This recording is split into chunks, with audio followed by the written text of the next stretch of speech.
Baspa supremo Mayawati पर राहुल गांधी ने टिप्पणी की है कि अगर वो चुनाव में उनके साथ होती तो बीजेपी को बुरी तरह वो हराते और अच्छी सीट जीतते।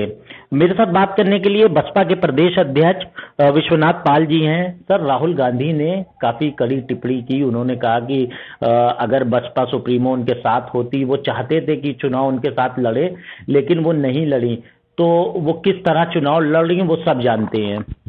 देखिए, कांग्रेस पार्टी जिन प्रदेशों में मजबूत है, जैसे यहाँ यूपी में बीजेपी, तो बीजेपी हो चाहे कांग्रेस हो, ये दोनों जहां मजबूत हैं वहां एससी एसटी और पिछड़े और गरीब समाज के साथ बहुत बड़ा अन्याय हो रहा है। जहां तक रही बात साथ रहने की, इसके पहले भी साथ में बीएसपी का गठबंधन भी हुआ था, लेकिन बहुजन समाज पार्टी का वोट तो ट्रांसफर हो जाता है। कांग्रेस का कोई वोट बेस है ही नहीं जो मुझे ट्रांसफर कराएंगे। और इसके पहले भी आपने देखा होगा कि राजस्थान में बहुजन समाज पार्टी के 6 विधायक थे, बिना शर्त बहुजन समाज पार्टी ने समर्थन दिया था। लेकिन ये कांग्रेस के चरित्र और चाल को देखिए कि उन्होंने हमारे विधायकों को 6 के 6 को तोड़ने का काम किया था, विश्वासघात किया था। तो उनसे गठबंधन का कोई मतलब नहीं होता है। माननीय बहन जी हमारी राष्ट्रीय अध्यक्ष हैं, इस पे तो निर्णय बहन जी का होता है, लेकिन जो अब तक बहन जी ने हम लोगों को जानकारी दी है, जो हमने देखा है कि गठबंधन का फायदा बीएसपी को कतई नहीं मिलता है और बीएसपी का बेस वोट लेकर के वो लोग हमारा ही शोषण करते हैं। जैसे आज यूपी में भाजपा है तो उनके द्वारा हमारे लोगों की हत्याएं हो रही हैं, लगातार जंगल राज कायम है। जहां पर कांग्रेस की सरकार है वहां पर भी हमारे साथ शोषण हो रहा है। यहां तक कि हमारे विधायकों को भी जब बिना शर्त हमने राजस्थान में समर्थन बहुजन समाज पार्टी ने दिया था तो उनको तोड़ करके हमारे साथ विश्वासघात करने का काम किया था। और अभी दिल्ली का चुनाव आपने देखा है, हम तो अलग थे, उनके इंडिया गठबंधन में थे भी नहीं। वहां जो उनके इंडिया गठबंधन के साथी थे, चाहे आम आदमी हो चाहे समाजवादी पार्टी हो, आम आदमी और समाजवादी पार्टी बोल रही है कि दिल्ली में कांग्रेस बी टीम का काम कर रही है, बीजेपी को जिताने के लिए कांग्रेस लड़ रही है। और ये आप देखेंगे भी कि जो कांग्रेस का वोट आया है तमाम सीटों पर, शायद कांग्रेस अगर बी टीम का काम नहीं करती तो हो सकता कि इस तरह का रिजल्ट नहीं आता। लेकिन राहुल गांधी का जो इशारा था वो कहीं ना कहीं यही था कि बीएसपी भाजपा के साथ मिलकर ये काम कर रही है। वही तो मैं कह रहा हूं कि दिल्ली में अगर कांग्रेस भाजपा के साथ मिलकर के ऐसा नहीं करती तो शायद भाजपा नहीं आती। और ये तो एक इंडिया गठबंधन के लोग हैं ना, मैं तो कुछ गठबंधन में हूं नहीं। कांग्रेस, आम आदमी पार्टी, समाजवादी पार्टी गठबंधन के लोग हैं। इसके बाद भी आम आदमी कह रही है कि कांग्रेस भाजपा का बी टीम का काम किया है। आपके महाराष्ट्र में शिवसेना कह रही कि समाजवादी ने बी टीम का काम किया है।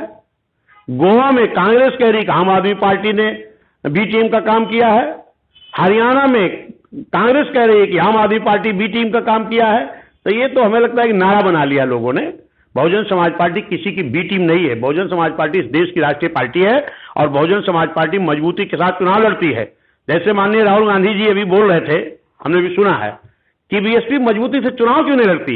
माननीय राहुल गांधी जी, आप दिल्ली में मजबूती से चुनाव क्यों नहीं लड़े? क्या स्थिति रही आपकी, जहां पर आपकी कई बार सरकारें रही हों और वहां आपकी स्थिति क्या है? आप अपना देखो, हमें सलाह देने का काम ना करो।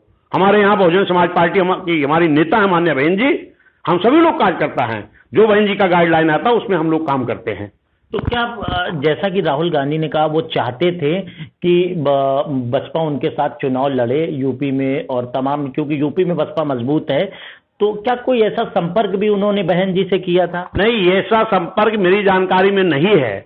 और फिर राहुल गांधी के कहने से थोड़ा ना गठबंधन होगा। मैं कह तो रहा हूं कि जहां पर कांग्रेस की सरकार है वहां हमारे एससी एसटी पिछड़ों के साथ अन्याय अत्याचार कर रहे हैं। अभी आज वो जहां बोले हैं इस बात को, वहां वो शायद दलित छात्र संवाद कर रहे थे। हमारे छात्रों का, नौजवानों का सबसे ज्यादा नुकसान कांग्रेस ने किया है।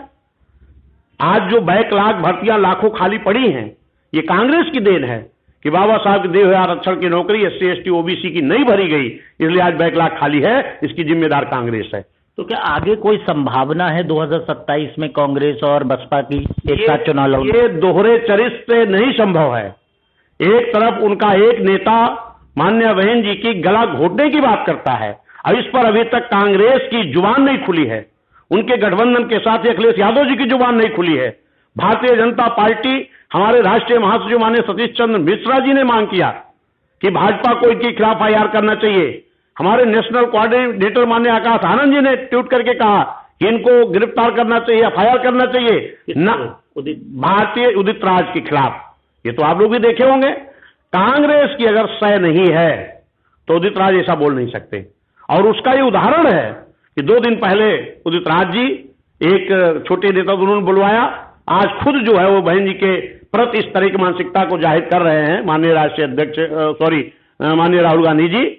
तो ये मुझे लगता है कि इन लोगों की मंशा बहुजन समाज पार्टी के प्रति कभी नहीं साफ थी, ना आज है। मैं तो कहता हूं कि आज तो ऐसा देखने में लगता है जिस तरीके से माननीय बहन जी के गला घोटनी जैसी अपशब्दों का प्रयोग कांग्रेस एक नेता ने किया है, और इसमें भारतीय जनता पार्टी भी उनके खिलाफ एफआईआर नहीं करा रही है, उनको जेल नहीं भेज रही है। समाजवादी के राष्ट्रीय अध्यक्ष एक शब्द नहीं बोले, राहुल गांधी जी अभी तक माननीय राहुल गांधी जी एक शब्द नहीं बोले, और फिर आज उल्टा वो कह रहे बीएसपी का गठबंधन होना चाहिए। गठबंधन के कहने से थोड़ी ना होगा। बहुजन समाज पार्टी के नेता माननीय कांशीराम साहब तय करके गए थे, मैं नहीं कह रहा हूं, माननीय कांशीराम साहब कहे थे कि दोनों एक नागनाथ है, एक सांपनाथ है। जब भी ये सत्ता में रहते हैं गरीबों को डसने का काम करते हैं, गरीबों का नुकसान करने का काम करते हैं।